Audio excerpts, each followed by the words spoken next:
Hey guys, welcome back. This is the story of what if Deku became a villain. Copyright disclaimer, I do not own this fanfiction in any way possible. Information about the author and this fanfic is in the description. Now without further ado, let's start the story. Back at the League of Villains hideout. Grr. We lost. All Might isn't weak at all, you were wrong, Sensei, shouted Shigaraki at the monitor. Now Shigaraki, it seems we have bitten more than we chew. Rise up Shigaraki and try again, it is not the end, said All for One calmly. Midoriya and Kurogiri were at the bar listening in to the conversation. If it wasn't for Deku we could have killed All Might, he held me back, scowled Shigaraki as he shot a glare at Midoriya. Midoriya in turn just stared back at Shigaraki with cold eyes. If it wasn't for me we would all be in jail or dead, Shigaraki, Midoriya responded. Shigaraki, had it not been for Deku you would now be in the hands of heroes. Deku is unlike other villains, he provides us a tactical advantage over the heroes with his quick thinking Tamura. Deku, I thank you for accompanying Tamura. All for One explained. My pleasure, Sensei. Midoriya responded while bowing in respect to the monitor. Back at UA, 16, 17 and the other two are in the infirmary, said Naomasa, counting all the students outside the training building. The police had come to pick up and arrest the beaten villains and take them to jail, Detective Azui said, approaching Naomasa. Yes, responded Naomasa, looking up from his notebook.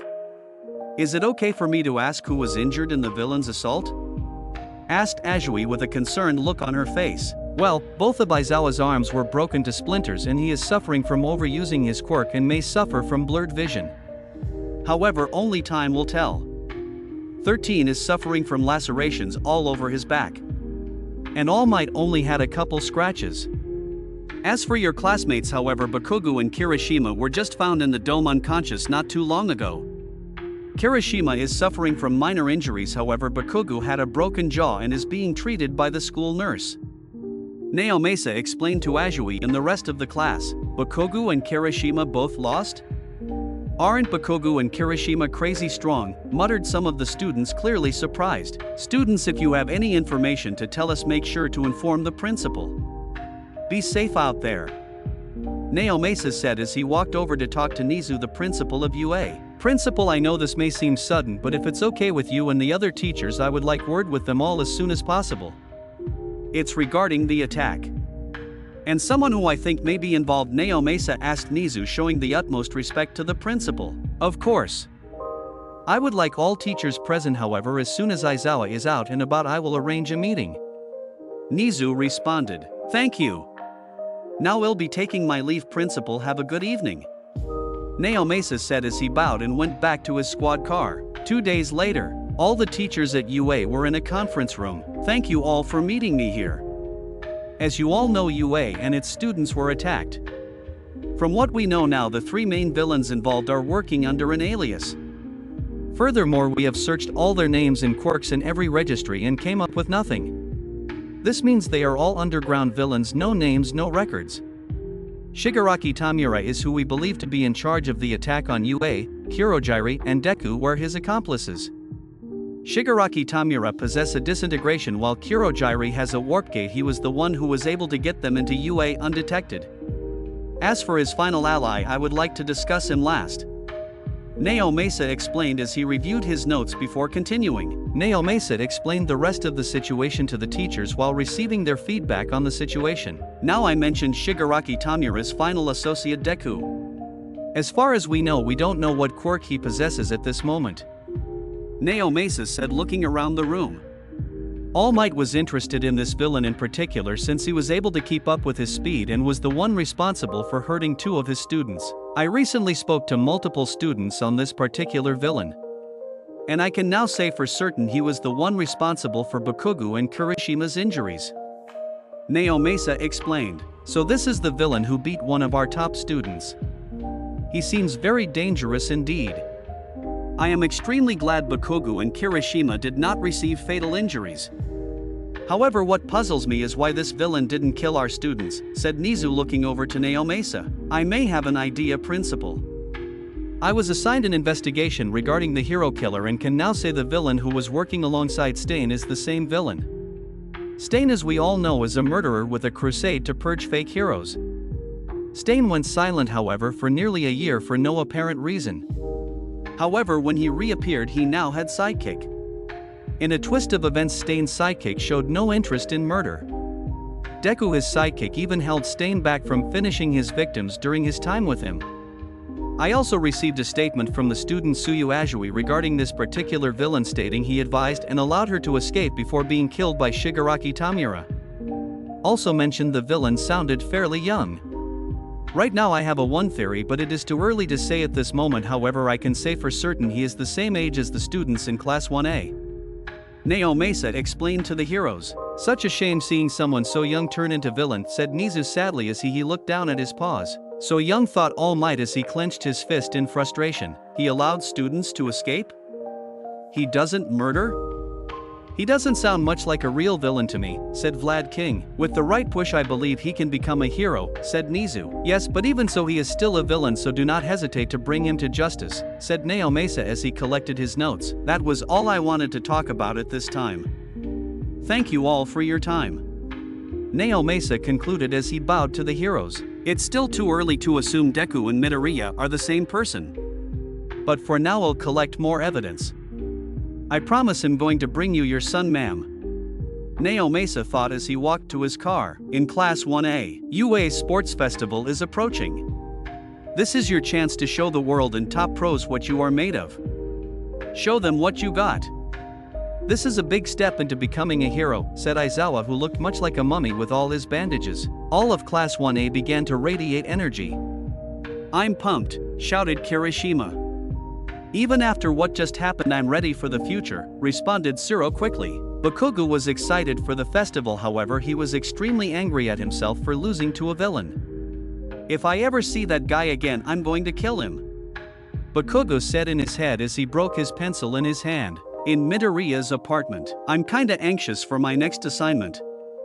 Being out in the field is better than being holed up or hiding in the shadows, said Midoriya out loud as he arranged all his quirk files. Midoriya had many cabinets full of data on heroes and villains alike, each explaining a quirk's uses, improvements, and weaknesses. Deku, my boy. Good afternoon, I have an assignment for you, said All for One as the monitor mounted on the wall switched on. Ah, sensei, it's always a pleasure, said Midoriya as he bowed towards the monitor. Likewise, Deku. Now as for your assignment, I'm going to have you attend the UA Sports Festival and record some quirks for the league, said All for One looking towards Midoriya. I understand, sensei, I'll do my best, responded Midoriya nodding in confirmation. One more thing, Deku. I'm going to have Kurojairi cut your hair and dye it black. We can't have you being spotted after what happened at UA, explained All for One. That's not a problem. Have a good day, sensei, replied Midoriya as the monitor switched off. I hope the assignment goes smoothly, sighed Midoriya as he fell on his back on his bed. At the UA Sports Festival, Midoriya now had short black hair and was wearing his blue contacts along with a normal red sweater. The festival seems very lively. Maybe I could get a bite to eat while I find my way to my seat, thought Midoriya as he dodged the masses and found his way to the stadium. This one of the best seats. Guess sensei isn't short of money, said Midoriya as he looked over to his seat. All eyes are on Class 1A for surviving the league's attack. On one hand they have more pros watching them, and on the other everyone will call out every single mistake. I don't know why they handed everyone raffle tickets, they never did this before. Doesn't matter, I'm not here to have fun. Now then, show me your quirks, said Midoriya as he pulled out his notebook and a voice recorder. Midnight took the stand and began to speak. Quite the hero they have. People like you make heroes look bad, Midnight, said Midoriya giving off an annoyed face. And your student representative is from Class 1A, Katsuki Bakugo, said Midnight as Bakugo slowly took the stage. The athlete's oath. Make no mistake, I'm going to crush you all and take first. Make yourself good stepping stones for me, said Bakugo as he walked off the stage with an angry expression. That's Kachan, I guess, said Midoriya as he looked down at all the students. The festival took place and every student with a noteworthy quirk was recorded by Midoriya. All the festival finals took place and ended with Bakugo taking first place. Midoriya made sure to record the entire festival on his TV just in case. So Kachan won, huh? Guess that Todoroki hates his left side, probably has something to do with his father endeavor, murmured Midoriya to himself, taking down more notes on the finalists. The medals were soon given out to the top 3, but before the festival could finish, Midnight spoke up. Everyone, if you look at your raffle ticket, We will now reveal the winner, said Midnight as she began to read off the winning number. Maybe they will give out some big prize, thought Midoriya as he looked at his ticket. 5F30C4, if you have this ticket please come on down center stage, said Midnight. 5PTO90 huh? Guess I lost, said Midoriya as he got up from his seat and began to walk down the stairs to the exit. It seems as if 5F30C4 did not show up. The next number is 5PTO90, please if you have this number come on down, said Midnight loudly. Midoriya ears piped up at the sound of his number being called. Well, what do you know, said Midoriya as he walked up to the security and showed them his ticket. The festival security escorted him to the center stage. Now the prize. The raffle winner gets a photo with Class 1A, said Midnight as she signaled Midoriya over. SHIT, why can't it be a normal prize like a stupid plushie or food? God, I wish it was food, Midoriya cursed to himself walking to Midnight. Now then, what's your name? And how old are you? Asked Midnight. My name is Haru Tanaka, and I'm 15, said Midoriya masking his voice. Haru, are you ready for your photo with Class 1A? Said Midnight. Sure, said Midoriya standing at the center of the class. All of Class 1A smiled for the photo with the exception of a select few. The photographer quickly took the photo and handed a copy to Midoriya. Thanks, said Midoriya as he grabbed the picture and walked to the exit without saying another word. Midoriya couldn't lie to himself. A part of him still wanted to be a hero and have a normal life. Don't look back, Midoriya, that isn't your path anymore, said Midoriya to himself as he walked back to his apartment. Purge. I must purge all the fake heroes, said Stain as he looked over his latest victim, the pro hero Ingenium. Midoriya was laying on his bed, looking at the photo he took with Class 1A. Midoriya never realized it until now, but his entire demeanor had changed. He was no longer the happy-go-lucky kid, with eyes filled with hope and wonder. Midoriya now had cold fish eyes and a rather bland expression. The only time Midoriya ever got a genuine smile was when he was in a good fight or doing quirk analysis. Why do I still have this photo? Said Midoriya as he took another glance at the photo in his hand. He crumpled up the photo and put it in the trash. Deku shouted Shigaraki into the intercom that was connected to Midoriya's room. Yeah, responded Midoriya. Get your ass to the bar now, Shigaraki shouted once more and left the intercom. Guess I better go, said Midoriya as he made his way to the league's main hideout. Shigaraki and Kurogiri were wounded, much to Midoriya's surprise. Midoriya made his way back to the bar to help up Kurogiri, who was barely able to stand. Kurogiri, what happened? Midoriya questioned Kurogiri as he moved him to a bar stool. We tried to recruit Stain, and we were a little overwhelmed, said Kurogiri as he looked in Shigaraki's direction. Gore, the bastard cut my arm. Hey Deku. Stain trained you, right? Shigaraki asked angrily as he made his way to a table. Yeah, he trained me, so what? Responded Midoriya as he began to subtly move his hand to his holstered blade. Before Shigaraki could say anything, a devilish smile spread across his face. I want you to go to Hosodeku. Stain said he might join our group if our views aligned. So go to him and convince him, explained Shigaraki as he tried to hide his smile. Sure, but I'm not sure if even I'll be able to convince him, responded Midoriya. Midoriya quickly made his way back to his apartment to change into his costume. Midoriya knew very well Stain would never join the league no matter what he told him. Regardless, Midoriya did want to see his old mentor and get some fresh air. After putting on his costume, Midoriya quickly returned to the bar where Kurogiri was waiting to teleport him. Kurogiri, I'm ready, said Midoriya as he made last-minute checks to his costume. Very well, Deku, responded Kurogiri as he opened up a mist portal and dropped Deku off on top of a building. Thank you, said Midoriya as he looked over the city. Good luck, Kurogiri responded as he teleported back to the league's hideout. He, I get to kill two birds with one stone, chuckled Shigaraki as he eyed the three Nomas before him. Midoriya was traversing rooftops looking for Stain when he received a phone call from an unlisted number. Hello? Midoriya answered. Hey kid, it's me, responded Stain. Midoriya was caught by surprise to hear his old mentor's voice again. It had been a couple months since he last heard from him. Stain? Why are you calling me? Asked Midoriya, pulling the phone a bit closer to his face. Listen, I think I need your help with this guy I'm chasing. Plus I know you are in Hoso looking for me, explained Stain. Midoriya knew Stain wouldn't change his mind, but he did want to catch up with his old teacher. Send me your location, I'll be right over, said Midoriya as he received a text with Stain's current location. Be quick, I just cornered him into an alley, said Stain as he hung up the call. What does Stain need my help with? It can't be some random hero, pondered Midoriya as he made his way to the location given to him. Midoriya soon reached his destination only to find Stain was in a heated battle with pro-hero Native. Native was doing his best dodging Stain and his attacks, but it wasn't enough. Stain quickly found an opening and quickly threw a knife at Native's right arm, causing him to recoil in pain. Stain dashed toward the hero, pulling the knife out of his arm, and then proceeded to lick the blood off the stained knife, activating his quirk. Midoriya, out of respect for his mentor and the hero, decided not to interfere with the fight. "I don't think you needed my help with this one," said Midoriya as he stepped over the defeated hero. He was paralyzed due to Stain's quirk. Stain ignored Midoriya's words and made his way towards the downed hero. Midoriya knew immediately the current mental state Stain was in at the moment. "Stain, don't do this."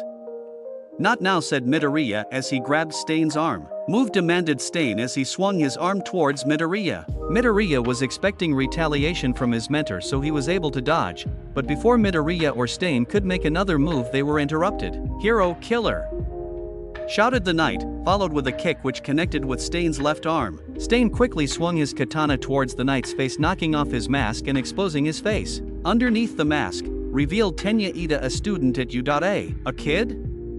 Get out of here, this is no place for children," demanded Stain as he looked towards the assailant. "Tenya Ida, he's a student at U.A. and Ingenium's brother," said Midoriya to Stain as he looked in Tenya's direction. "Hero killer Stain, I've been pursuing you." "I am Dash," said Tenya before he was interrupted by Stain. Stain lifted his blade directly up to the student's face. "Your eyes, you're out for revenge, aren't you? Choose your next words carefully, boy. Despite your age, I won't hesitate to kill you," said Stain menacingly. "I am the younger brother of the hero you attacked. Brother to the most amazing hero among heroes. I've come to stop you in my brother's stead. So remember this name with the little time you have left, villain. I am Ingenium, the hero who will take you down," shouted Tenya as he directed a kick towards Stain. Stain jumped up in the air and kicked Tenya in his arm with his spiked boots, causing him to recoil from the pain. Stain lifted up his right leg and kicked Tenya's head into the concrete, pinning him down and stabbing his arm in the process. "So weak, you and your brother," said Stain as he looked over the defeated student's body. "Shut up. The damage you did means he will probably be crippled for the rest of his life. He was a great hero. He was my hero, he inspired my dreams. He'll kill you for what you did," shouted Tenya as he laid on the floor bleeding. "Idiot. Are you so blinded by your revenge you can't understand the situation you're in, Tenya Ida?" said Midoriya as he took a step forward to the student. Before the student could respond, Midoriya began to speak. "Did you even bother to think if you could save the hero before you? This man is about to be killed and you are so wrapped in your own quest for vengeance, you've forgotten what it means to truly be a hero. You're wielding your power for your own sake," explained Midoriya as he looked down on the student. Tenya was speechless, his eyes widened by hooded villain's words. "Selfishness is furthest thing from a hero, Tenya Ida," said Midoriya, taking another step closer to the student. He crippled my brother," clamored Tenya, processing the villain's words. "Would your brother approve of your actions? Stop thinking about yourself for a moment, and consider what your brother would want," Midoriya continued. "Well said, Deku." Stain interrupted. "Ingenium, consider yourself a sacrifice for a better society," said Stain, oozing his murderous intent. Stain slowly lifted his katana over the boy's head. "Stain, wait. You can't, he's just a kid," exclaimed Midoriya as he reached for Stain's katana. Midoriya wasn't close enough to stop Stain. "Shit, I'm not going to be able to stop him. He's going to die," he thought to himself before he was interrupted by a sudden pain in his chest. A winged Nomu had slammed Midoriya and Stain into the side of the alley. "Grr Tamura," exclaimed Stain as he picked himself up. "Ow. Guess Nomus really are brain dead," said Midoriya as he rubbed the back of his neck. The winged Nomu, however, quickly resumed its assault and swooped down, using its bird-like feet to grab a hold of Midoriya.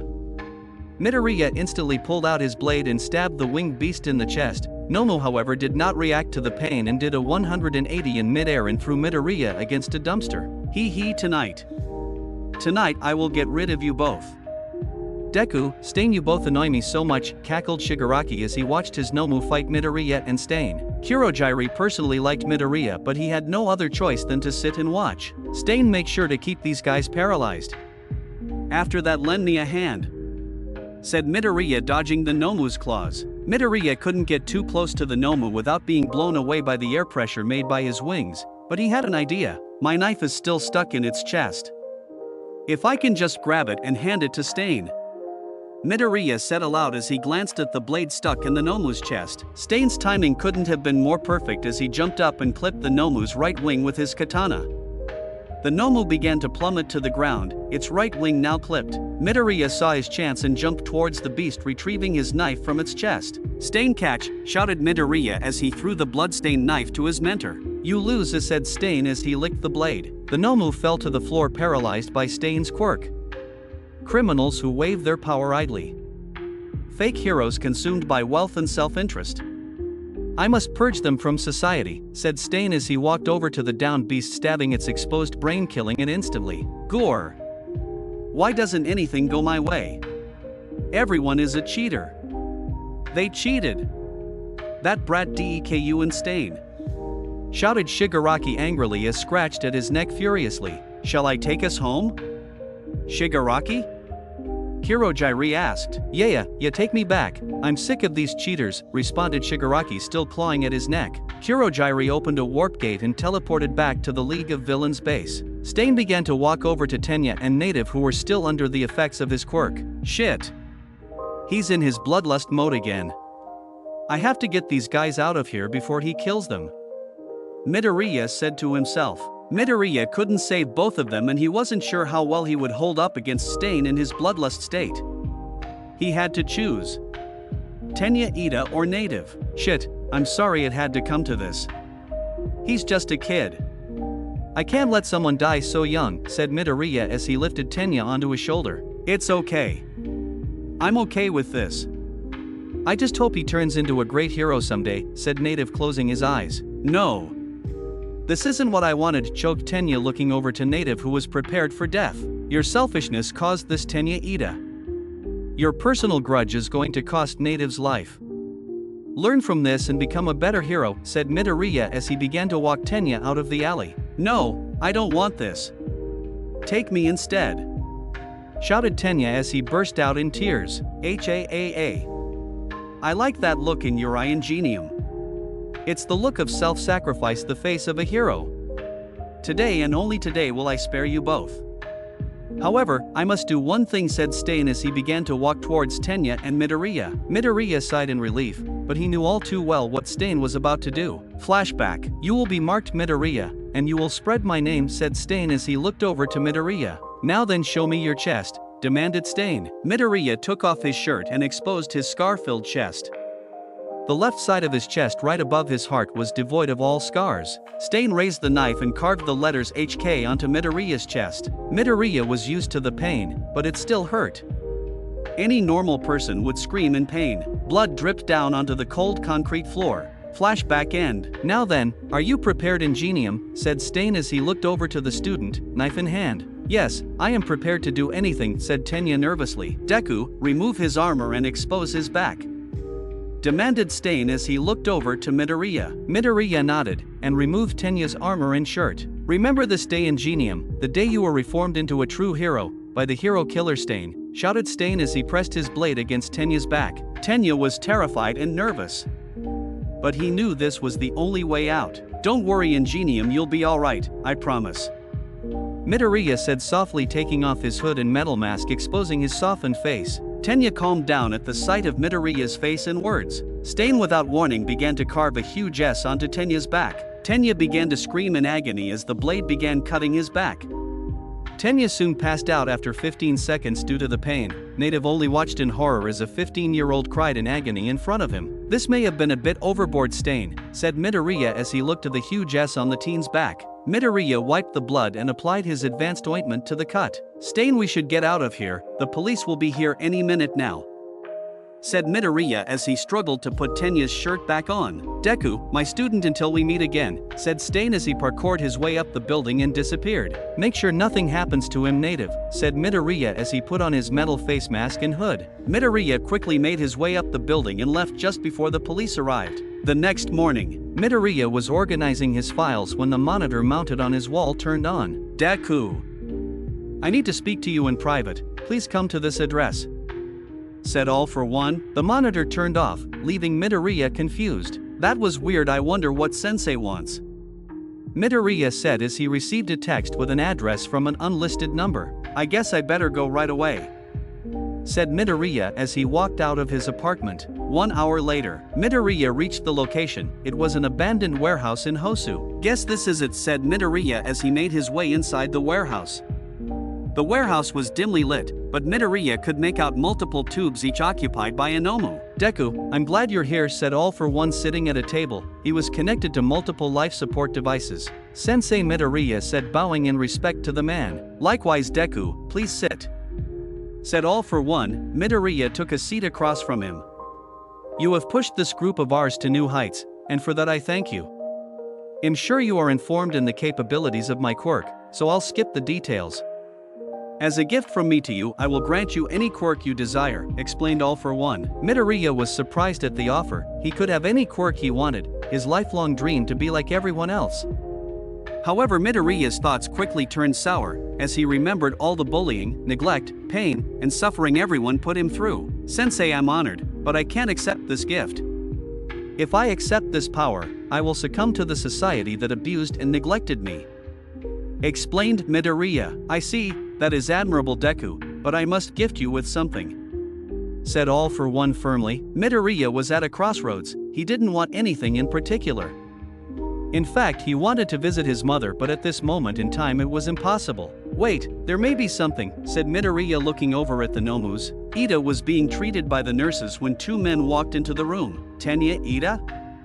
I am Kenji Tsuragami and this is Naomasa Tsukachi. We have some questions for you," said Kenji as he closed the door behind him. "Of course," responded Tenya. "I won't beat around the bush, Tenya. This is about the hero killer and what happened that night," said Naomasa. "I'll do anything to aid you officers. Ask away," said Tenya firmly. "Thank you, Tenya. Now why did you pursue the hero killer?" Naomasa asked. I was seeking revenge for my brother Ingenium. Enraged by my brother's condition, I wanted to make the hero killer pay for what he did.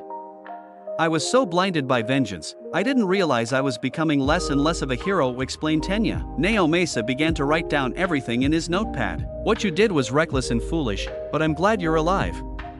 "One more question, Tenya. Why did the hero killer let you live?" asked Naomasa, looking directly at the student. "He wanted to kill me at first, but his ally stepped in and began to move my body away from the hero killer.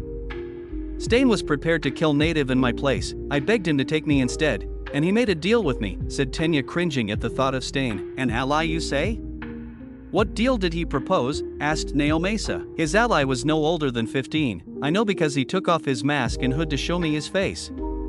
He had short black hair and green eyes," explained Tenya, looking over at his bandaged arm. Naomasa's ears perked up at the sound of green eyes, but he needed to make sure. "Tenya, can you recall the name of Stain's ally? And please tell us the deal you made with Stain," said Naomasa. Tenya shuddered at the thought of his scar. "The deal?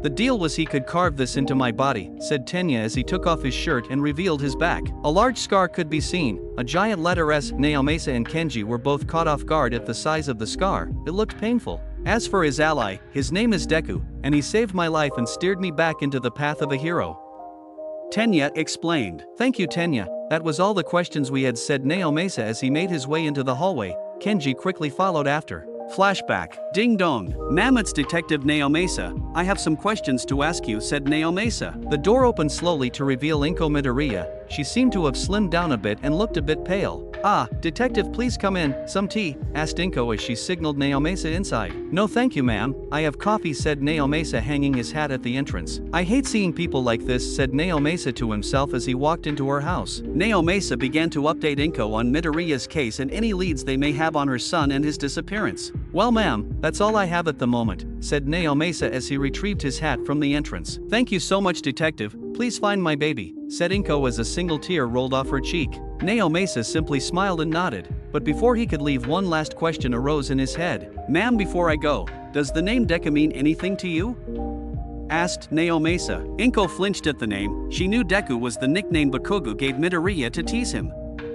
Inko insisted in intervening, but Midoriya would always put on a smile and say everything was alright. "Yes, it's the nickname Bakugo gave Midoriya to tease him. It means someone who can't do anything," said Inko, tearing up. "I see.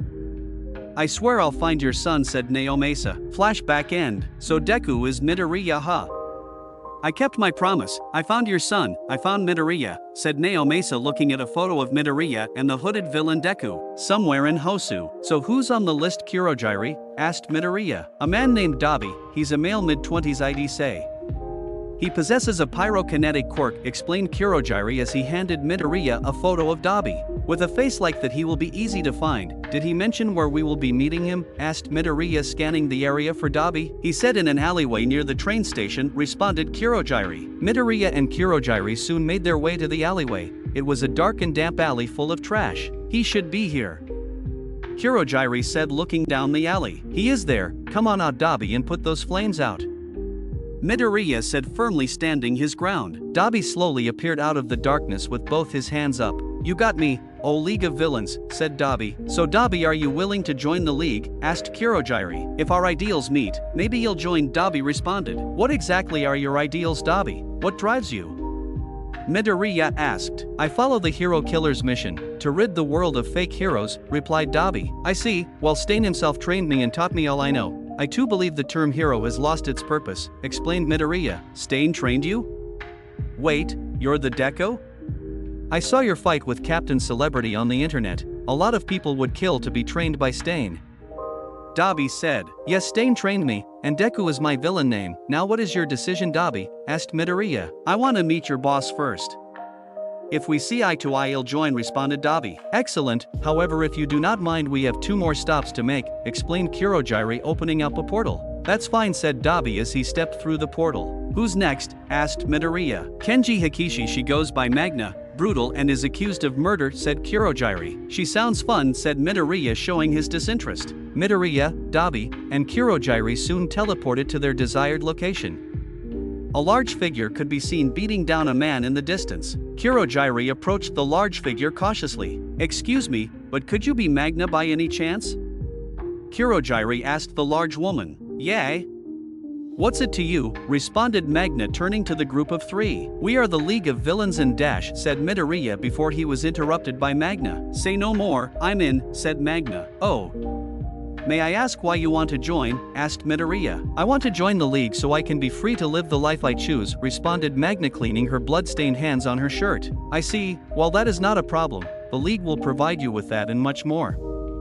Now then please follow us through the portal, said Kurogiri as he opened the portal allowing Magna and Dabi to step through. That was easier than I thought. So who's left, Kurogiri? Asked Midoriya. We only have one left, Himiko Toga. She has a transformation quirk and appears to be fairly young, explained Kurogiri handing a photo over to Midoriya. So where do we meet her? Asked Midoriya. On the rooftop of a high school. It is currently 5 p.m. so we needn't worry about the staff, explained Kurogiri. Okay. But before we go I need to do something, said Midoriya as he made his way to the man Magna was beating up. The man was unconscious, but his wounds seemed serious. There is no reason for you to die here, said Midoriya as he took out his healing balm and began to clean and treat the man's wounds. Alright, let's go, Kurogiri. I'm done here, said Midoriya as he walked towards the portal. Kurogiri simply nodded in confirmation, and they disappeared into thin air. Why are we at a high school? Asked Dabi looking over to Midoriya and Kurogiri. We were told to meet someone at this rooftop, said Midoriya looking around. The rooftops was fairly large and had many bushes scattered throughout the roof. Yes, she should be here, said Kurogiri. She concealed her presence, smart I can't even sense her. I'll need to use it, mental state, to detect this girl. Flashback to combat training. Today I'm going to start teaching you a special technique, Midoriya. This technique will enhance your mind and body to react 15x faster than the average person, explained Stain as he gestured Midoriya to sit across from him. That sounds impossible, Stain. How could you dash? Asked Midoriya before he was interrupted by Stain. Shut up and learn, Stain demanded. Midoriya quickly shut his mouth and gave his full attention to Stain. Now, breath in and out slowly. Feel the air enter and exit your body, the particles in the air touching our bodies, Stain explained. Midoriya did as he was told and was amazed. He could feel every single thing throughout his body. He could hear everything, his heart and Stain's. Tapping into your senses is not easy. In time you will be able to do incredible things, kid. But when you do tap into it, it's a feeling like no other, Stain explained. 3 weeks later. Remember what I taught you, you ready? Stain asked Midoriya. Yes, replied Midoriya. Midoriya began to slow down his breathing, allowing his body to feel and hear everything around him. Now, shouted Stain as he threw his knife straight towards Midoriya's face. Midoriya quickly opened his eyes and finally saw what Stain was talking about. the knife was moving in slow motion. Midoriya moved his face to the side as to dodge the knife. The knife quickly zipped by Midoriya's face. Stain and Midoriya smiled. Good stuff, kid. However, don't push it. You can only hold it for so long, and it has its drawbacks. While in this state your attacks will be weak as hell, so I advise you don't attack. In time you will be able to hold the mental state for at least 25 minutes, explained Stain. Is there any more techniques I should know about Stain? Asked Midoriya. Well, I never said there was just one mental state. I can tap into vigilance and slaughter, Stain explained to his student. Slaughter? That one sounds nice, said Midoriya with a chuckle. It's basically bloodlust turned up to 11. I doubt you will ever use it, however. For now just focus on the one you know now, kid, Stain said, tossing Midoriya a notebook full of research on mental state. Flashback end. Midoriya closed his eyes and began to feel everything around him. There you are, Midoriya said aloud as he quickly turned around to grab a petite blonde girl by her wrist, throwing her away from him.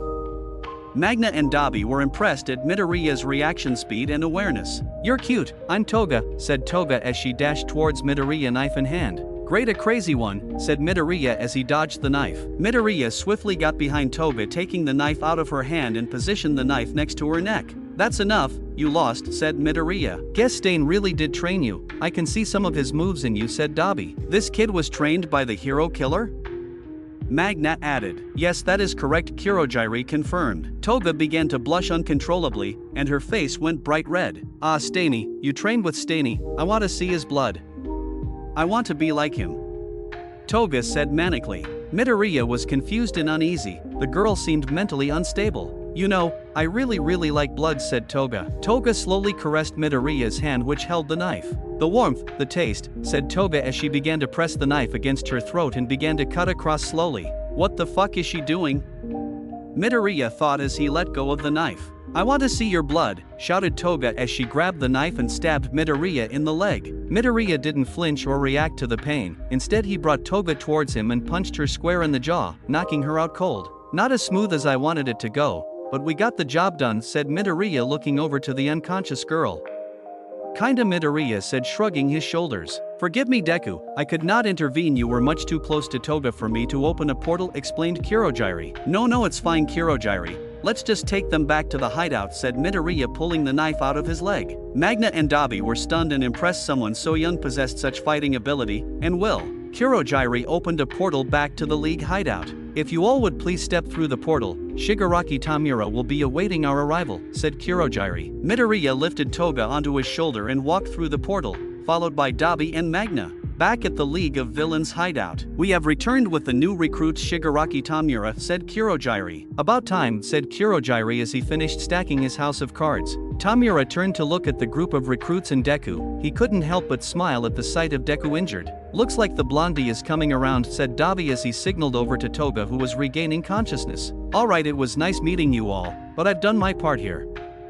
Sorry for making a mess on the floor, Kurogiri, said Midoriya as he began to make his way to his apartment. It's no problem, Deku, said Kurogiri as he mopped the blood off the floor. In Midoriya's apartment, Midoriya was putting on the final stitch in his leg. What a day. At least Dabi seemed reasonable, said Midoriya as he put his medical supplies away. Back at U.A. You're all going to summer camp, Aizawa announced. Those who failed the practical exam, this camp is for you, Aizawa explained as he eyed 5 students in particular. Well, regardless, I'm glad everyone will be able to go, Ojiro added. Class 1A quickly began to talk about supplies and clothing. Tenya was unusually ecstatic. You're awfully energetic, Tenya, said Achiko, walking over to Tenya. Yes, we are heroes after all, responded Tenya energetically. I know, we should all go shopping tomorrow, suggested Toru happily. All of Class 1A agreed to meet the next day at the mall and buy whatever they needed for camp together. At the Midoriya household, 9 p.m. Inko was cleaning her dish when she heard a knock at her door. Who could it be at this hour?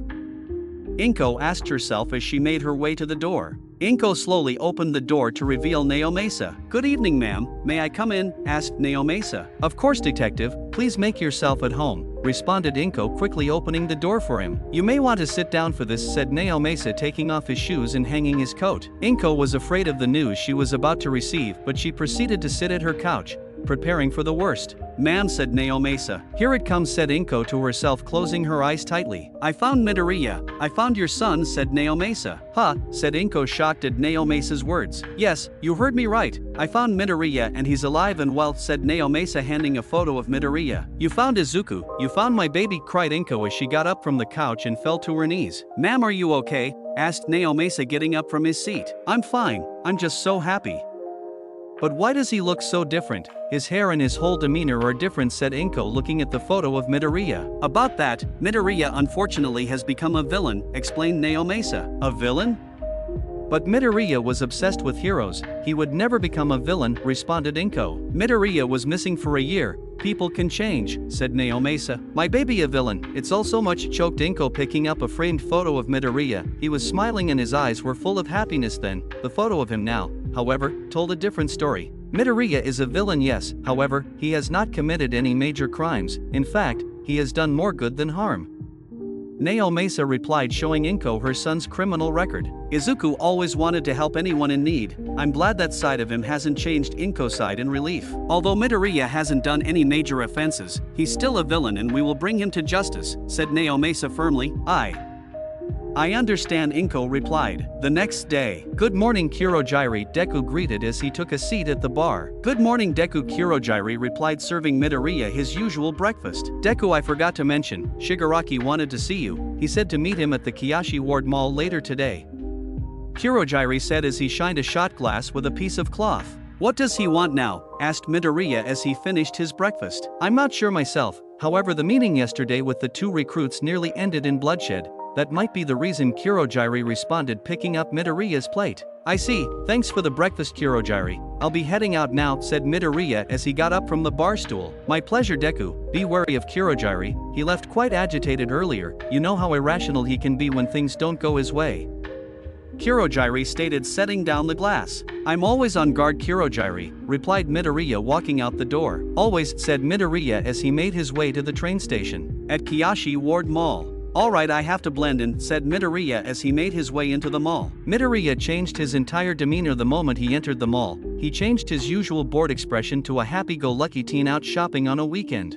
"Alright, now where is Shigaraki?" said Midoriya in a low voice as he made his way through the crowd. The mall was extremely crowded on weekends, so navigating through the crowd without bumping into someone was nearly impossible. Midoriya was making his way through the crowd when a tall teen with glasses bumped into him. He was accompanied by two girls and a red-haired boy. I'm sorry, I didn't see where I was going," said the boy as he turned to look at the person he bumped into. "Don't worry about it," replied Midoriya in a cheery voice. Midoriya instantly recognized the group. It was Tenya Ida, Ochako Uraraka, Mina Ashido, and Ijiro Kurishima. "Yours," said Ida, recognizing Midoriya instantly. "Is this a friend of yours, Ida?" asked Ochako. Yeah, introduce us," Mina added, unable to contain her excitement. "Does he go to UA?"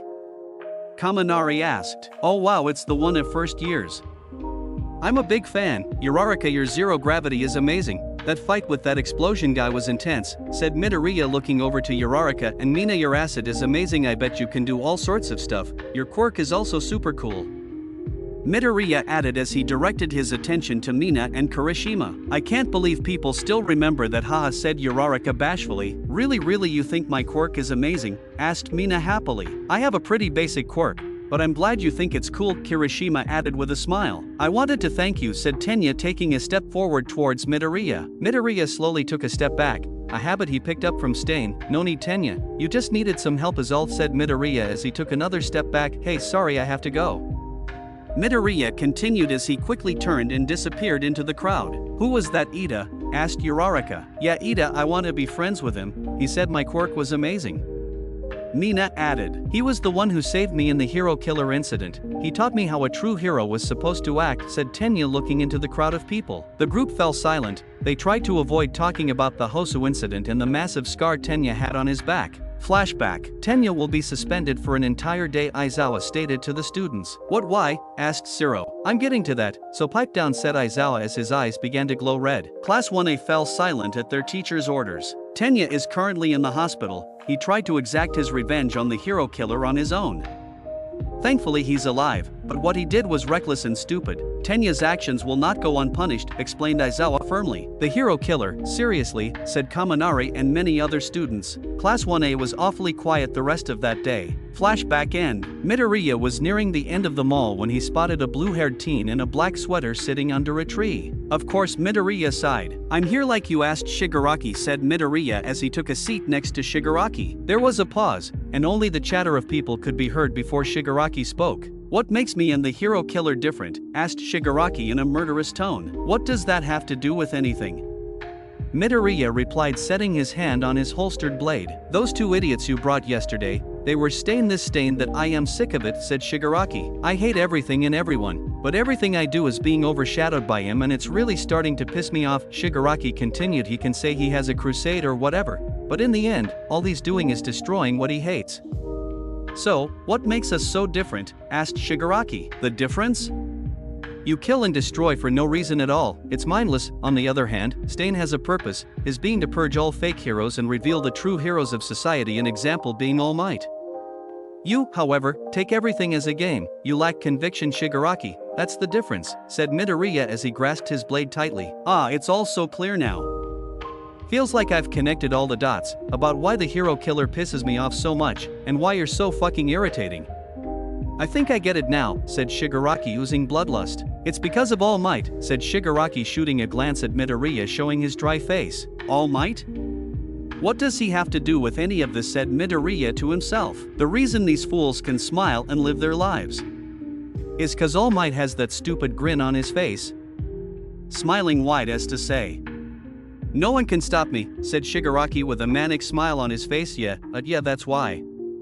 You're his apprentice or whatever and he worships All Might, so that must mean you do too." Shigaraki continued. "You're so annoying, Deku," said Shigaraki as he lunged towards Midoriya. It happened in an instant. Shigaraki lunged towards Midoriya with his right hand aiming for his face. Midoriya pulled out his blade aiming for Shigaraki's neck. Midoriya's blade stopped just before Shigaraki's neck and Shigaraki's hand stopped just before Midoriya's face.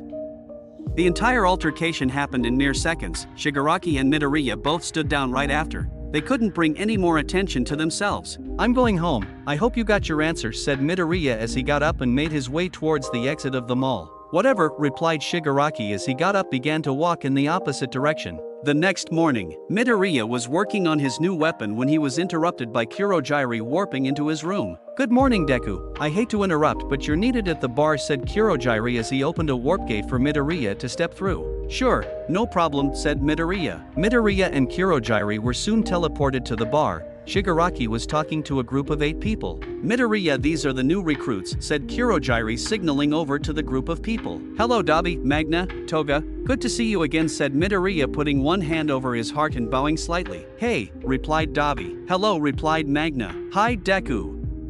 It's me Toga, I think you're cute, but I think a little more blood would make you way cuter," said Toga, barely able to control her excitement. Midoriya was still not used to Toga and her weird obsession with blood, but he had to deal with it. Midoriya turned to look at the other 6. "Hello, it's nice to meet you all. My name is Deku," greeted Deku as he bowed. "I'm Jin Babaigawara, but you can call me Twice." "Nice to meet you / not really," said Twice, contradicting himself. Midoriya was confused and intrigued by Twice. It was as if 2 people were living in his body. "The name's Muscular, and quit with the bowing shit, I'm here to kill shit, not be friends," scowled Muscular as he made his way to the bar. Midoriya ignored Muscular and directed his attention to a young schoolboy in the group. "Hey, I go by Mustard, nice to meet you," greeted Mustard as he made his way to a corner. "He seems awfully young," Midoriya thought, examining at the school uniform the boy was wearing. Midoriya was surprised this many people had joined the league. Tamura hated these kinds of people. "A pleasure, I am Atsuhiro Seiko, but please call me Compress," greeted Compress politely. "Would you like to see some magic?" asked Compress, pulling out 3 colored marbles. "Sure, let's see it," replied Midoriya, somewhat intrigued. "Alright, I have 3 marbles here, red, blue, and green.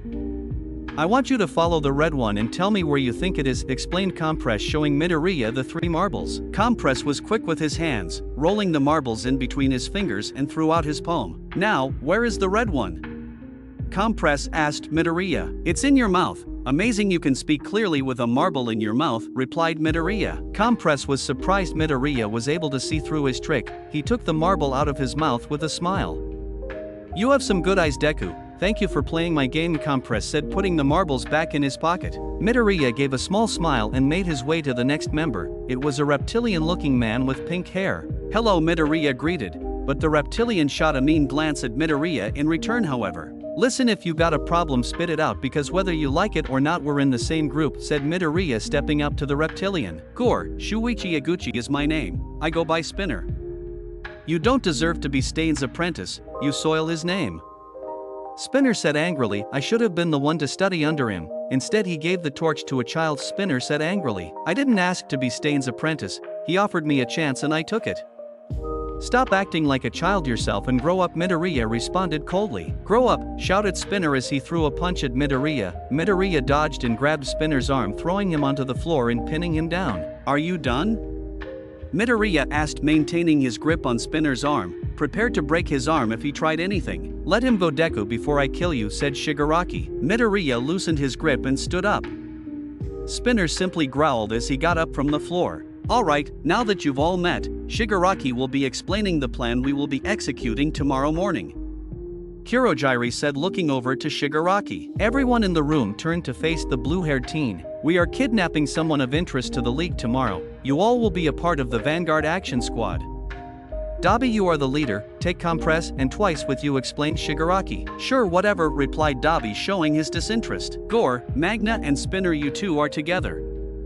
Blonde brat, Mustard, you two are going alone, Shigaraki said. Okay, replied Mustard in a low voice. Alright then, we got this, replied Magna, looking over to Spinner, who simply rolled his eyes. Ye see, replied Toga cheerfully. Deku, you're with Muscular, he said Shigaraki, hiding his smile. If you say so, replied Midoriya. Alright, that is all. We have one more member, Moonfish, but he's not entirely sane. He will be on the battlefield with you all, don't you worry. Kurogiri explained, showing everyone a photo of Moonfish. Alright, if that's it, I'm leaving, said Midoriya as he opened the front door and walked back to his apartment. Shigaraki had a huge smile on his face, which was covered by a hand. Tomorrow is going to be great. Hey Muscular, come here for a second, I got a job for you, said Shigaraki in a twisted voice. In the mountains, the air was cold and crisp. At the top of a plateau stood 5 people. I'm itching to go already. Let's hurry up and move, said Muscular impatiently under his dark cloak. It's too soon, besides there is no need to do anything flashy, added Mustard. Yeah, but who died and made you boss? Dabi added. Midoriya was sitting at the edge of the plateau on the left of Toga. So bright, are they stupid? Oh well, what's done is done, said Midoriya to himself, looking over to the bright source of light in the distance. I mean, this thing is not cute at all, complained Toga, fidgeting with her mask. I designed them, they weren't meant to be cute, but I'll paint it pink for you next time, Toga, Midoriya said, still looking over at the forest. Really? Thank you, said Toga, hugging Midoriya from behind. Whatever, replied Midoriya, ignoring her hug. Midoriya was seemingly emotionless. He didn't care for anyone or anything emotionally except his mother, who he still visited, and himself. Who cares? Let's just get to it, my blood is pumping like crazy over here, Muscular growled, oozing his bloodlust. Shut up, you whack jobs, we wait until the rest are here, Dabi commanded. The timing couldn't have been any more perfect, as the other 3 arrived on the scene, Magna, Moonfish, and Spinner. Sorry to keep you waiting, said Magna, lugging around her weapon, which was wrapped in a cloth. A job, Moonfish said, barely able to speak. Spinner didn't say anything and simply adjusted his costume. He took a glance over to Midoriya, who was still staring blankly into the forest. Spinner growled lowly at the sight of Midoriya. We will make them understand that their peace rests in our hands, Dabi said loudly, as the entire group except Midoriya rallied behind him. The next day at 7 p.m., Class 1A and 1B were going to be having a test of courage in the forest, a simple game which consisted of scaring the other class. Students began to pour into the forest when the smell of burnt wood caught everyone's attention. Dabi and Mustard began their assault and cornered the students. Spinner and Magna went off to assault the pussycats. The rest went off on their own except Midoriya and Muscular. Well, what do we have here? A face that isn't on the list, said Muscular to the child before him. Midoriya was close behind, watching the interaction unfold between Muscular and the young boy. The mission assigned to them was to assault the teachers if Magna and Spinner were to be overrun. Hey kid, that a slick hat you got on. How about you trade me for this dumb mask? I'm new, so this was all they had, said Muscular, taking a step forward. The boy took one step back in fear. The boy turned around quickly and ran. Muscular, however, activated his quirk, muscle augmentation, and dashed in front of the young child. I'm gonna have fun with you, Muscular shouted, augmenting his right arm and throwing a punch towards the child. Muscular, however, was surprised to see Midoriya holding the boy in his arms and setting him down behind him. TCH, that's no fun, sighed Muscular, staring at Midoriya with murderous eyes. What's your name, kid? Asked Midoriya, facing Muscular. Kota, said the boy shakily. Alright Kota, stay out of my way, said Midoriya as he straightened himself and prepared himself for Muscular's attack. I love how you already know I'm going to kill you. Now show me some blood, shouted Muscular as he dashed towards Midoriya. Midoriya ducked underneath Muscular's punch and reached into one of his utility holsters. Even if I'm more experienced, I'm still only human. One solid punch from this guy would shatter my body. Midoriya thought as he pulled out a flashbang from his belt and tossed it towards the Muscular man. The flashbang made a loud clang as it went off, making a huge flash of light blinding Muscular. FUCK, shouted Muscular, grasping at his eye. Midoriya put all his force into his legs and dashed towards Muscular with his blade in hand. His muscle layer is thick. I'm going to need all my force and weight behind my blade if I want to do any damage, Midoriya said to himself as he stabbed Muscular in the arm. Muscular recoiled from the pain but quickly grabbed Midoriya by the collar, throwing him towards the side of the mountain. Fucking hell, this guy isn't even using his full power either, coughed Midoriya. Ha! That one hurt, brat, said Muscular as he walked towards Midoriya, who was on the floor coughing up blood. Before you die, I just wanted to let you know, Shigaraki wanted you dead, but so did I. It works out for both of us, said Muscular as he lifted his arm over Midoriya, winding a punch before he was hit in the head with a rock. Water hose, my mom and dad, did you torture them like this when you killed them? Choked Kota with tears in his eyes. Whoa, you're their kid? This must be fate or something. They're the ones who gave me this glass eye, said Muscular, showing his glass eye to Kota, as he took a few steps in Kota's direction. Because of people like you, things always end up like this. Kota shouted at Muscular, who was unfazed by the child's words. Brats like you sure know how to pass the blame. That's no good. I don't really hold a grudge against them. I killed them like I wanted to in the end. They tried to stop me. We all did our best and had to deal with the results. What's bad is when you can't put your money where your mouth is. Muscular continued, getting closer to Kota, who in turn took a few steps back. Like your mommy and daddy, shouted Muscular, aiming a punch towards Kota. Midoriya was behind Muscular in an instant, but Muscular predicted it and threw a punch backward towards Midoriya. Ah, I knew you'd attack me, you quirkless piece of trash. I have speed and power, shouted Muscular, turning to face Midoriya. Midoriya dodged Muscular's punch, using the large man's arm as footing to dash towards him again. Murder, without conviction, is the greatest sin. Death. Yes. Yes, death is the only cure for the sick, such as yourself, said Midoriya, emanating an insane amount of bloodlust. Muscular's confident demeanor switched to fear at the sight of Midoriya and his sheer intent to kill. Midoriya lodged his arm into one of Muscular's muscle fibers and lifted his blade. Now, your speed is meaningless, said Midoriya as he slashed at Muscular's face with his blade. Muscular brought his head back, barely dodging the blade by an inch. He was cut on his forehead and blood began to spill throughout his face. Muscular grabbed Midoriya by his arm and threw him towards Kota. This kid. Am I afraid? Muscular asked himself as he looked down at his hands, which were shaking uncontrollably. Midoriya lifted himself off the ground and took a single step forward, before stopping suddenly. What just happened? Asked Midoriya as he looked up to see Muscular in front of him reaching into his pocket. Midoriya then remembered Stain's words. Slaughter, it's basically bloodlust turned up to 11, Midoriya remembered as he looked at his hands covered in blood. You pushed me to this state, playtime is over, Deku. I'm using my serious eye, said Muscular as he put on a red glass eye. Shit. Kota, grab onto me, Midoriya commanded. Kota quickly followed Midoriya orders and latched onto his back, closing his eyes in the process. Muscular used 100% power and blew a chunk of the mountain's ridge off.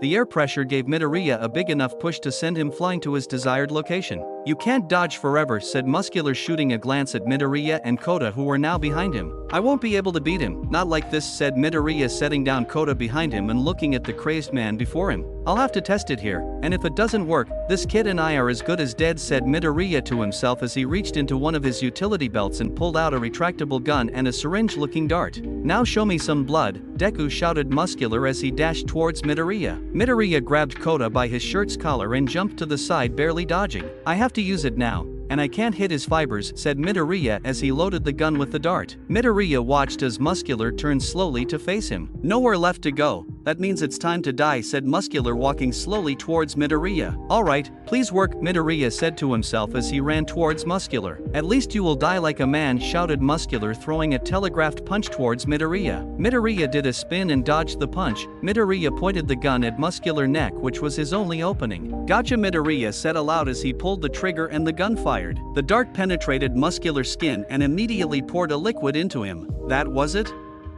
Ha, well it's time to die, Deku shouted Muscular as he threw a punch towards Midoriya. Midoriya wouldn't be able to dodge the punch, he was much too close. However, as Midoriya prepared himself for death, Muscular's muscle fibers instantly retracted midway through his punch. 3 seconds, that's how long it took to take effect, huh? Said Midoriya, taking a mental note whilst folding his dart gun and returning it to its holster. Well, what did you do to me? Asked Muscular, taking a step back. I erased your quirk, now we can have a fair fight, Midoriya explained. Don't you agree? Midoriya asked with a sadistic look on his face. Flashback. A Nomu with the ability to erase quirks. May I ask why? Asked All For One. Sensei, as you know I'm quirkless, I am highly trained and I can handle myself. However, I will lose to sheer brute force, for example All Might, or an individual with a size increasing quirk.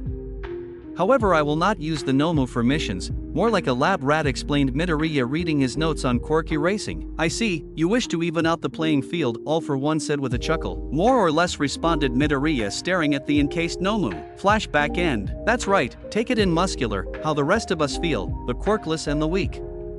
Do you feel it? The feeling of being powerless, said Midoriya as he dashed toward Muscular. Muscular threw a large right hook towards Midoriya, who was already in his face. Without your quirk, you're just a man, and without training or power, it's as if I'll be finishing off a down animal, Midoriya explained as he cut Muscular's arms and legs. Muscular grunted at the pain and shock of his quirk being erased. Midoriya was almost bullying Muscular, the difference in ability was too great. Midoriya had experience in training, meanwhile Muscular relied on his quirk and sheer brute strength to win battles. Grrrahh, fuck you, shouted Muscular, taking another swing only to miss yet again. Don't struggle, I'll make this quick, said Midoriya as he swiftly got behind Muscular and raised his knife. Midoriya bashed Muscular in the back of his head with the handle of the blade, rendering him unconscious. Go to sleep, said Midoriya as he watched the large man fall to the floor.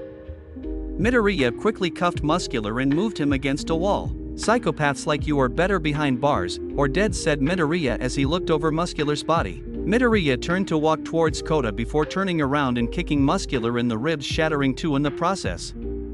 Sorry I slipped, chuckled Midoriya as he turned back around and walked towards Kota, who was hiding behind a rock. You beat him, but you're a villain, aren't you? Asked Kota, wiping away his tears. Just a job, kid. Besides, killing just isn't my style, explained Midoriya as he sat down and took a deep breath. What's your name, please tell me, and can I see your face? Asked Kota shyly. Deku sighed and took off his hood, revealing his face. He saw no harm in showing a child. Deku, and that's all you need to know about me. Now let's take you to your guardians. Midoriya responded, putting his hood back on and signaling Kota to get on his back. Deku, cool. Kota said to himself as he latched onto Midoriya's back. Midoriya was making his way through the forest when he saw the large building in the distance. Midoriya was interrupted by Dabi's voice in his ear. Deku, it's Dabi, we got the package, make it to the center ASAP.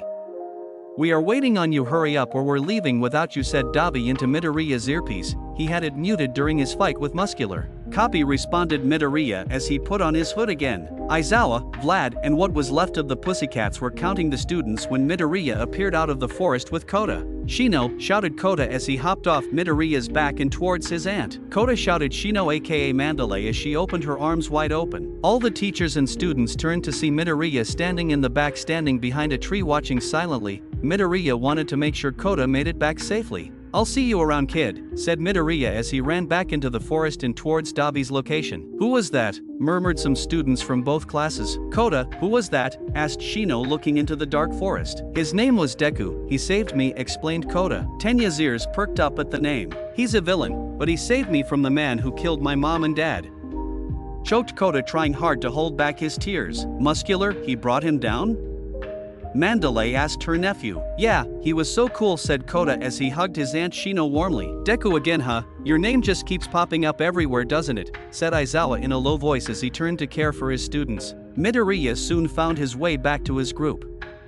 Everyone was there except for Moonfish, Mustard, and Muscular. Where is Muscular? Asked Dabi. We got separated in the commotion. did you guys get whoever Shigaraki wanted? And where is Mustard and Moonfish, replied Midoriya calmly. Yeah, we got him. As for Moonfish and Mustard, they got taken out, explained Dabi, pulling out his birder cell phone. Forget Muscular, we can't stay here any longer, Dabi said, signaling Kirojiri on his phone to teleport everyone back. Midoriya turned to face the location where Muscular was. Shigaraki. My patience has drawn thin. Midoriya said in a low voice, walking through Kirojiri's misty portal. Back at the League of Villains HQ, did you guys get him? Shigaraki asked Dabi. Yeah, we got him, replied Dabi in confirmation. The rest of the Vanguard squad filled the bar, including Midoriya. Compress pulled out a marble and presented it to Shigaraki. Why won't you just die? Shigaraki thought, looking over to Midoriya. Well, how do we get him out? Asked Shigaraki angrily. I recommend preparing some proper restraints first, he is very feisty. Compress said. I'll get to it, said Kirojiri, teleporting away. Kirojiri returned minutes later with proper restraints. Midoriya was uninterested for the most part. He was thinking hard about something he had to do. Bring him out, ordered Shigaraki. As you wish, replied Compress, releasing Bakugo Katsuki from his marble. Bakugo was unconscious, so the League had time to tie him down. Midoriya was spacing off. When he turned to see the package they had to retrieve, Midoriya's eyes widened slightly at the sight of his old childhood friend/bully. He was the one we had to retrieve. Are you serious? Midoriya thought to himself, staring at the unconscious blonde boy. Midoriya made sure to hide his surprised face by putting on his hood. Hey, why are you hiding your face? Asked Dabi loudly. I would rather keep my identity secret is all, Midoriya replied. I can respect that, Dabi said, looking over to Bakugo. Bakugo wouldn't be awake for another 24 hours, so the League of Villain members went to bed and decided to rest up for tomorrow. Midoriya lay awake in his bed, wondering why Shigaraki wanted Bakugo, and how Midoriya was going to get back at Shigaraki for all he's done. The next day, it was currently 6:30 p.m. The League was in the bar talking to Bakugo except Midoriya. Midoriya, you are needed at the bar, said Kirojiri into the intercom connected to his room. I'm on my way, replied Midoriya, putting on his villain costume. Midoriya made his way to the bar. Spinner was preaching Stain's crusade when Midoriya made his way into the bar. Spinner gave Midoriya a mean look and continued with his speech. Any progress, Kirojiri? Asked Midoriya, making his way behind the bar. Unfortunately no, the young man hasn't spoken a word, replied Kirojiri, looking over to Bakugo, who wore a mean expression. I see. Midoriya said, looking over to Bakugo. Dabi, untie him, Shigaraki demanded, looking over to Dabi. Huh? Midoriya and Dabi asked in unison. He'll go wild for sure, replied Dabi. It's okay, we got to treat him as an equal after all. Besides, our little UA student here should know. He can't win, explained Shigaraki, looking at the restrained teen. Twice, you do it, commanded Dabi. What, me? No thanks. Twice replied quickly before he started contradicting himself and untied Bakugo. Thanks to rules and heroes we have been suffocated, we have all suffered like you. Join us and break free from the shackles heroes have put upon you, explained Compress to Bakugo. Bakugo sat in his chair massaging his wrist when Shigaraki began to walk in his direction. Before Shigaraki could say anything, Bakugo set off an explosion in his face. Thought I was gonna croak of old age. I hate guys like you who can't get to the point. Basically, we want to cause trouble, join us. What I always admired, All Might's triumphs. And no matter what you all say, nothing will change that. Bakugo explained loudly. Midoriya was silently observing Bakugo and the League's actions. He didn't want any unnecessary attention, or for Bakugo to reveal his real name, putting Midoriya's mother in potential danger. The TV mounted on a wall began to show a live interview of the a school board and their approach to the situation at hand. Bakugo pursues the title hero more than anyone. If the villains can't see that, they are foolish. Aizawa explained to the reporter. We are hardly approaching this passively. At this moment we are working with police to retrieve the student who was taken from us. Nizu added. Heh, good ol' Udata, said Bakugo, looking at the screen. Father, said Shigaraki in a low voice. Midoriya quickly grasped his knife, preparing himself to stop Shigaraki from potentially killing Bakugo. You mustn't, Shigaraki, calm yourself, shouted Kirojiri as he threw himself to stop Shigaraki from doing anything rash. Stay back, all of you. This kid is an important pawn. I thought we might understand each other, said Shigaraki, looking over to Bakugo. Nope, Bakugo sneered back. And we just heard about the hero's search for you, so I won't bother trying to convince you anymore. said Shigaraki, relocating his hand on his face. Master, lend me your power, Shigaraki asked the monitor. Very well, a smart choice, Shigaraki Tamura, replied All for One. Little did Shigaraki know the League of Villains hideout was about to be raided by the top heroes in the country. 30 minutes earlier. Okay, we have their location. This will be a swift operation. Endeavor, you will support the police in the back. All Might, Kamui Woods, Edshot, and Gran Torino, you're on point, explained Naomasa to the pros. One more thing, be on the lookout for this villain. He is to be apprehended at any cost, Naomasa added, showing the heroes a photo of Midoriya. All Might's blood went cold at the sight of the young teenager. Meanwhile, the others simply acknowledged the order. The heroes all left the conference room except All Might and Naomasa. Naomasa, is this villain by any chance quirkless? All Might asked, choking on his words. Yes, he is. I know the connection you have with him. It wasn't your fault, Toshinori, but regardless of your view on him, he is still a villain and should be treated as such, replied Naomasa, leaving All Might alone in the room. I'll bring you back, Midoriya. All Might said, fully determined. Flashback end. Kurogiri, compress, let's put him to sleep again, commanded Shigaraki as he took a step towards Bakugo. I'm impressed with how unwillingly he is to listen to reason, sighed Compress. Bakugo was posed and ready to defend himself when there was a knock at the door. Kamino Pizza Ward, said the voice behind the door. The entire league was confused, all except Midoriya. Welp, took them long enough. Guess this is it. The end of the line, Midoriya thought, preparing himself for heroes to come bursting through the door. In that moment, the entire wall was blown into by All Might, followed by Edshot and Kamui. Kurogiri, warp us, shouted Shigaraki, but Kurogiri was quickly binded by Kamui. Kamui had binded all the villains afterward, followed by Edshot and Gran Torino. Dabi attempted to ignite his flame but was knocked unconscious by Gran Torino. There is no escape for you, League of Villains, for we are here, said All Might. Spinner and many other villains shuddered at the sight of All Might and his determination. All Might, shuddered Spinner, looking at the large man. We're not the only ones you have to worry about. Kurogiri, bring out the Nomu, shouted Shigaraki. I'm sorry, Shigaraki Tamura, the Nomu set aside for us are gone, explained Kurogiri nervously. Your mischief has gone long enough. You have underestimated Bakugo's spirit and our rage, said All Might, staring at the blue-haired teen. It ends here, Shigaraki Tamura, shouted All Might, looking at the binded villains. Ends here, huh? No, this is just the beginning.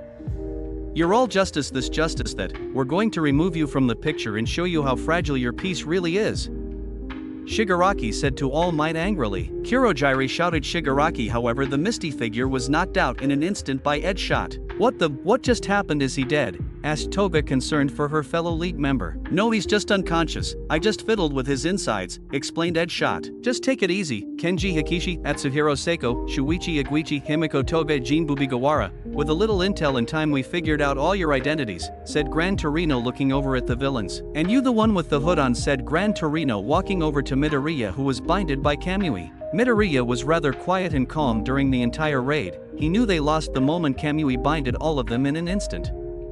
Gran Torino made his way to Midoriya and pulled back his hood. It took Bakugo a few seconds to realize who it was under the hood, but when he did, his eyes grew wide at the sight Midoriya. All Might tried his best to maintain his cool, but his demeanor also changed to a surprised look. It had been more than a year since he last seen Midoriya. You're choked, Bakugo. Yes, this is Dash, said Gran Torino before he was cut off by Midoriya. If you say my name, I swear you will pay, explained Midoriya in a low, murderous tone. Gran Torino understood how dangerous Midoriya by the change in tone. Gran Torino decided to keep his real name a secret. Gran Torino decided to call him by his villain name. This is the villain Deku. He's wanted by the police, explained Gran Torino. Shigaraki was beginning to lose his cool. He was getting angrier by each passing moment. It can't be defeated just like that? No freaking way, get out of here. And go to hell, Shigaraki said in a murderous tone. Where is he, Shigaraki? Shouted All Might. I hate you, Shigaraki shouted in response. Black liquid, however, began to teleport Nomu at the league base and outside the building. Bakugo and every league member was engulfed by the dark liquid and began to teleport elsewhere. All Might tried to grab hold of Bakugo, but it was far too late. He was gone. Nish, shouted All Might at the top of his lungs. Soon everyone was teleported to All for One's location. What was that? Asked Bakugo, looking over behind to see the other villains appearing. Apologies, Bakugo, said All for One, looking over to his disciple Shigaraki. Behind a concrete wall was 4 Udata students, Tenya Ida, Momo Yaoyorozu, Ijiru Kirishima, and Achiko Uraraka. Kirishima had made a plan to rescue Bakugo along with the help of his classmates. How do we save him? Asked Uraraka. Indeed, it seems rather impossible, Momo added. I have a plan, but we are all going to have to do our part, said Tenya looking over to his fellow classmates. Alright, Kirishima confirmed. You failed again, Tamura, but that's what I'm here for. So you can get back up and try again. This is all for you. All for One extended a hand to his disciple before he was interrupted by All Might. All for One quickly turned around to block All Might's punch. I knew you'd come, here to kill me again, said All for One as he activated his quirks. All for One's arm began to swell up and punched All Might away, shattering multiple buildings in the process. Sheer power versus sheer power, said Midoriya watching intently as All Might was nowhere to be seen. All Might, shouted Bakugo. He won't die from a love tap like that, explained All for One. Escape from this place, Tamura, and take the boy with you, said All for One, forcefully activating Kirojiri's quirk, who was on the ground unconscious. Shigaraki, we have to leave, while All Might is busy, suggested Compress. Get the pawn, ordered Shigaraki, looking over to Bakugo. Bakugo began to furiously fend off the villains, making sure as to not let Compress grab a hold of him. Midoriya, on the other hand, was calmly observing everything happen before him. He no longer owed the League anything. Shigaraki wanted him dead. There was no reason to stick around, not anymore. Deku, help us now, Shigaraki shouted, being blasted away by Bakugo at the same time. Bakugo had completely forgotten about Midoriya and his new status of villain. He shot a glance over to his old childhood friend. Okay, Midoriya said, making his way over to Bakugo. Midoriya began to engage Bakugo, but only putting enough effort to seem like he was trying. In reality, Midoriya was letting himself be pushed back and blown away on purpose. You're still so weak. Deku. Bakugo shouted, blasting away Midoriya. This guy, man. Midoriya chuckled, dusting himself off. Alright, let's do this, said Kirishima, getting in position. I'm ready, said Tenya. I am as well, Momo added. Let's do this, I hope it works, Uraraka said softly as to not be heard by the villains. The plan was simple and effective. Uraraka would use her zero gravity on Tenya and Kirishima as to reach maximum speed. Kirishima would be a barrier to break through the concrete wall, and Momo would make a small ramp and set it up beforehand while the villains were distracted. Alright, you guys can do this. Please be careful, said Uraraka, making her way back into the city. Momo made the ramp and set it up in front of the concrete wall when the villains were busy trying to catch Bakugo. Good luck, you two, whispered Momo as she quickly followed Uraraka. Alright. Recipro burst, shouted Tenya, igniting his engines and smashing through the wall with Kirishima as a battering ram and using the ramp to get an insane amount of height thanks to Uraraka's quirk. A loud smash could be heard and everyone turned to see two boys in midair. Come, shouted Kirishima, holding out his hand towards Bakugo. Bakugo saw his chance and used his quirk to blast himself towards Tenya and Kirishima. Are you guys idiots? Bakugo said with a sneer as he grabbed Kirishima's hand. Spinner, come here quickly, you two, Compress, said Magna, signaling them over to her. Magna acted quickly to propel Compress towards the trio in the sky when he was stopped by a pro hero able to grow extremely tall. Get out of here, you brats, said Milady as she fell to the ground with a loud crash. All Might and All for One were still in their heated battle, exchanging blows which caused the whole city to rumble. However, now that Bakugo was gone, All Might could let loose. Midoriya, I'm sorry, but I can't hold back, I must stop this man here and now, thought All Might as he looked over to Midoriya and then to All for One. We can still catch them one more shot, said Magna before she was knocked out by Gran Torino. Gran Torino knocked out twice and Spinner quickly after. Midoriya, Tamura, and Toga were the only ones left conscious in the fight. All for One activated Magna's quirk to push them into the warp gate. Wait, sensei. With that body, you'll, said Shigaraki as he was engulfed by the mist. Continue the fight, Tamura. All for One said as he turned to face All Might. Midoriya and the rest of the league were soon being pushed into the portal. Gran Torino, however, saw his chance. With all the villains being occupied, he quickly took a deep breath and used his jets at max force to propel himself toward Midoriya, grabbing him in midair. Midoriya didn't struggle or fight back. He simply let himself be taken to the police by the hero. You're coming with me, said Gran Torino, using his quirk to make his way through the streets and towards the police. You're quite nimble, aren't you, old-timer? Midoriya said nonchalantly as he was being pulled by his collar. Hey, can you do me a favor, hero? Midoriya asked the Gran Torino. I don't think you deserve one villain. Gran Torino responded harshly. Maybe you're right, but I'll ask you regardless. Can you please tell the police not to release my name to the public, said Midoriya solemnly. Why are you so adamant on that, kid? Asked Gran Torino, slowing down his jets. I worked with the League. I kept my name a secret not for my sake but for my mother's. If they find out my name, I have no doubt Shigaraki will come after my family. Midoriya explained. Oh, I see, well I'll see what I can do, Gran Torino responded. Midoriya and Gran Torino soon arrived with the police and Midoriya was arrested. Take him to the station and wait for Naomasa, Gran Torino explained as he made his way back to All Might. It's over. I wonder what Stain is doing, said Midoriya in a low voice looking out the police car window. Midoriya was transferred to the police station where he was processed and put in a jail cell. The police confiscated all of Midoriya's weapons and gadgets. Along with his costume, Midoriya was given an orange jumpsuit. The fight between All Might and All for One had long ended, but the replay was showing in the police station TV. Midoriya had a clear view from his cell. Look at All Might, standing tall after all that, amazing, mentioned a police officer eating a donut. So All for One lost, huh? No surprise there, his body was far too fragile, said Midoriya in low voice watching as All Might struggled to stay standing. Midoriya was not told much aside from his rights, and his interrogation he would be receiving the next morning. Midoriya laid down and fell to sleep instantly. He was tired of everything. Midoriya is now in jail for working with the League and his interrogation is tomorrow. What questions will be asked? The symbol of peace has used the last of his power. Who will take up the mantle now? And that will be the end of this part. Thanks for watching and I'll see you guys in the next one. Goodbye.